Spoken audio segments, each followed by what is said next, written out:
जय मसीह की मेरे प्यारे मसीह भाई बहनों, परमेश्वर आप सभी को आशीष दे। परमेश्वर का वचन हमें बताता है जब हम अपने परमेश्वर की आज्ञा को मानते हैं तो परमेश्वर हमें आशीष देता है। व्यवस्था विवरण 28 अध्याय आशीष वचन। यदि तू अपने परमेश्वर यहोवा की सब आज्ञा जो मैं आज तुझे सुनाता हूँ चौकसी से पूरी करने को चेत लगाकर उसकी सुने तो वो तुझे पृथ्वी के सब जातियों में श्रेष्ठ ठहराएगा। आमीन। हाँ मेरे प्यारे भाई बहन, हमारे परमेश्वर का वचन हमें सिखाता है जब हम अपने परमेश्वर की आज्ञा मानते हैं तो परमेश्वर हमें सबसे श्रेष्ठ ठहराता है। फिर अपने परमेश्वर यहोवा की सुनने के कारण ये सब आशीर्वाद तुझ पर पूरा होगा। धन्य है तू नगर में, धन्य है तू खेत में, धन्य है तेरी संतान और तेरी भूमि की उपज और गाय और भेड़ बकरी और आदि पशुओं के बच्चे। धन्य है तेरी टोकरी और तेरी कठौती, धन्य है तू भीतर आते समय और धन्य है तू बाहर जाते समय। आमीन। हालेलुया। हाँ मेरे प्यारे भाई बहनों, हमारे परमेश्वर का वचन हमें बताता है कि जब हम अपने परमेश्वर पर विश्वास करते हैं और उनकी आज्ञा को मानते हैं तो परमेश्वर हमारे जीवन में ये सब वचन पूरा करता है जो परमेश्वर ने अपने वचन के द्वारा हमसे कहा है। आइए हम आगे देखते हैं कि हमारे परमेश्वर पिता क्या कहते हैं। यहोवा ऐसा करेगा कि तेरे शत्रु जो तुझे पर चढ़ाई करेंगे वो तुझ से हार जाएंगे। वो एक मार्ग से तुझ पर चढ़ाई करेंगे परंतु तेरे सामने से 7 मार्ग से होकर भाग जाएंगे। आमीन। हालेलुया।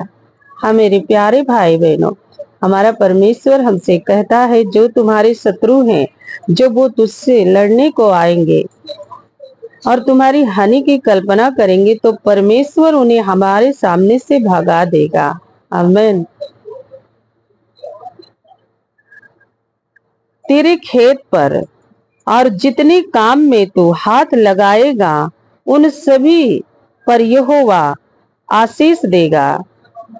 इसीलिए जो देश तेरे परमेश्वर यहोवा तुझे देते हैं उसमें वो तुझे आशीष देगा। आमीन।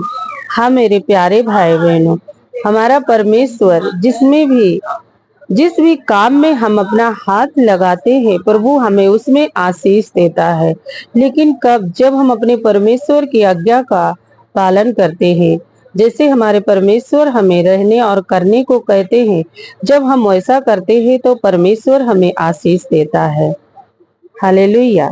यदि तू अपने परमेश्वर यहोवा की आज्ञा को मानता हुआ उसके मार्ग पर चले तो वो अपनी शपथ के अनुसार तुझे अपनी पवित्र प्रजा करके स्थिर रखेगा। आमीन। अगर हम प्रभु की आज्ञाओं को मानते हैं तो परमेश्वर हमेशा हमें शुद्ध रखेगा और हमें किसी भी विपत्तियों से हारने नहीं देगा। वो हमें उठा के खड़ा करेगा। हालेलुया। और पृथ्वी के देश के सब लोग ये देखकर कि तू यहोवा का कहलाता है तुझसे डरेंगे। आमीन।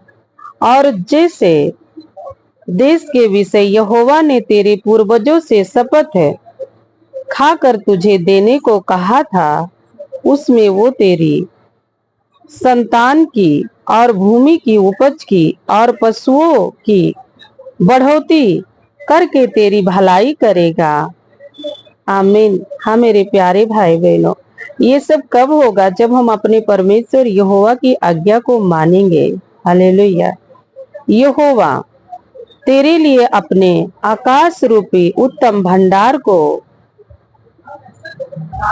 खोलकर तेरी भूमि पर समय पर माह बरसाया करेगा और तेरे सारे कामों पर आशीष देगा और तू बहुतरों जातियों को उधार देगा, परंतु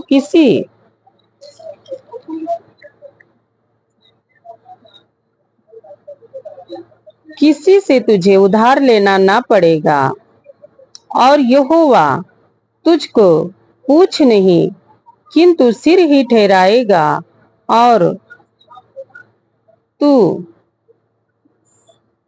नीचे नहीं परंतु ऊपर ही रहेगा। यदि परमेश्वर यहोवा की आज्ञा जो मैं आज तुझे को सुनाता हूँ तू उनको मानने में मन लगाकर चौकसी करे और जिन वचनों की मैं आज तुझे आज्ञा देता हूँ उनमें से किसी से दाहिने या बाएं मुड़कर पराए देवता के पीछे ना हो ले और ना उसकी सेवा करे। आमीन। मेरे प्यारे भाई बहनों, हमारे परमेश्वर का वचन हमें बताता है कि हमें सिर्फ और सिर्फ अपने परमेश्वर के आगे झुकना है, परमेश्वर को ही दंडवत करना है और परमेश्वर की आज्ञा को मानना है। हमें अपने परमेश्वर को छोड़ और किसी को ईश्वर करके नहीं मानना है, क्योंकि सच्चा परमेश्वर वही है और हमें उसी के आगे झुकना है। मेरे प्यारे भाई बहनों, परमेश्वर आज आप सभी को इस वचन से बहुत बहुत आशीष दे और आगे बढ़ाए। जय मसीह की।